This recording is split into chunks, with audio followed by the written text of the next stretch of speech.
এই ভিডিওতে আমি ডিসকাস করব সাউথ কোরিয়ার লোকেশন, পপুলেশন, তাদের ক্যাপিটাল সিটি, ল্যাঙ্গুয়েজ, হাঙ্গাল, ফোর্সিজম, food, culture, etcetera. South Korean geographical একটা অ্যাডভান্টেজ আছে। এটার কারণটা হচ্ছে চায়না এবং রাশিয়ার ঠিক মিডল ইস্টে যে সাউথ কোরিয়ার অবস্থান। সো এটা একটা তাদের জন্য হিউজ অপরচুনিটি। সাউথ কোরিয়াতে টিল নাও 5.5 কোটির বেশি জনসংখ্যা বসবাস করে বর্তমান সময়ে, এবং এদের কারেন্সিকে ওন বলা হয়। 10 ওন থেকে শুরু করে আপনি 50,000 ওন পর্যন্ত সাউথ কোরিয়াতে পেয়ে যাবেন। সাউথ কোরিয়ার ল্যাঙ্গুয়েজের কথা যখনই কেউ শোনে তখনই একটু ভীতি প্রকাশ করে, কারণ সাউথ কোরিয়ার ল্যাঙ্গুয়েজ মানেই অনেক টাফ আমরা ভাবি। বাট ট্রাস্ট মি, সাউথ কোরিয়াতে অনলি 24 অ্যালফাবেট দিয়ে ওদের সমস্ত লেখার কার্যক্রম কমপ্লিট করা হয়। সো সাউথ কোরিয়ার ল্যাঙ্গুয়েজকে হ্যাঙ্গল বলা। সাউথ কোরিয়ার ক্যাপিটাল সিটিকে সিউল বলেই আমরা সবাই জানি।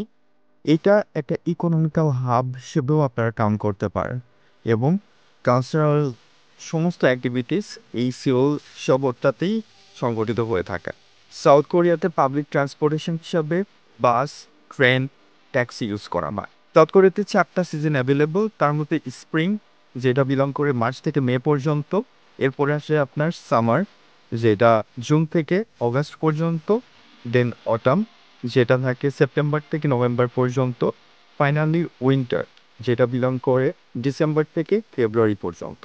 সাউথ কোরিয়ার খাবার নিয়ে কথা আসলেই আমরা ভাবি তারা মনে হয় পোকামাকড় খেয়ে বসবাস করে, বাট তাদের জাতীয় খাবার এবং সব থেকে পছন্দের খাবার লিস্টে থাকে চিকেন, গিমবাপ, কিমসি অ্যান্ড বিবিম্বাপ। পাশাপাশিও তারা ফ্রুটসও অনেক বেশি পছন্দ করে। ফ্রুটসের মধ্যে অ্যাপেল, কমলালেবু অ্যাজ ইউজুয়াল। এর পাশাপাশি টি অনেক পছন্দ করে তারা, আর আইস কেক অনেক বেশি ফেভারিট তাদের। Now come to the very important part is economical situation of South Korea. South Korea's GDP growth worldwide 11 পজিশনে কারেন্টলি হোল্ড করে। ইন্টারন্যাশনাল ট্রেডিংয়ে তারা এক্সপোর্ট হিসেবে সবার কাছে পরিচিত, স্পেশালি তারা এক্সপোর্ট করে থাকে semiconductor, automobiles, mobile and mobile parts, also ship constructor.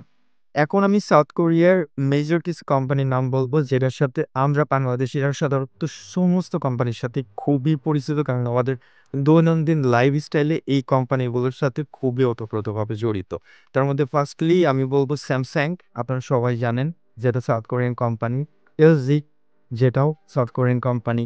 কিয়া, ওইটাও সাউথ কোরিয়ান কোম্পানি। কিয়াতে আপনি রাইস কুকার থেকে শুরু করে রান্নাবান্নার সমস্ত আইটেমস পেয়ে যাবেন।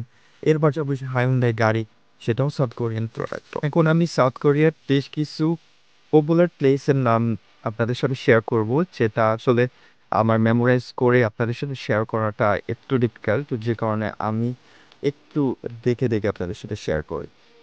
গংরিয়ান রিস, which is a mountain. Jeju island, যেখানে দর্শনার্থীরা প্রচুর ভিড় করে। জিয়ংজু, যেটা ভেরি বিউটিফুল, কাইন্ড অফ সুইজারল্যান্ডের মতো। ডেংওয়াইম রেস, দেন হচ্ছে হাওয়ান্ডে বিচ, আর সিরাপ মাউন্টেন।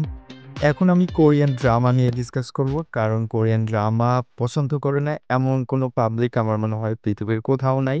আর কোরিয়ান বিটিএস বলেন, গাংনাম স্টার, এই গান শুনে ডান্স করেনি এরকম কোনো পাবলিকও আসলে খুঁজে পাওয়াটা খুবই ডিফিকাল্ট, এবং এই সবই আসলে সাউথ কোরিয়ান।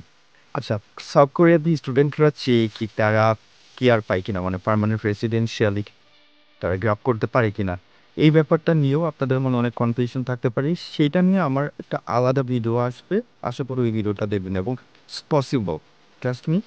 আশা করি এই ভিডিওটা দেখে সাউথ কোরিয়ার ইনডেপথ ইনফরমেশন আপনাদের পাওয়া হয়ে গেছে, এবং সাউথ কোরিয়াতে কেন আপনারা পড়তে যাবেন সে সম্পর্কেও মোটামুটি একটা আইডিয়া জেনারেট হয়ে গেছে।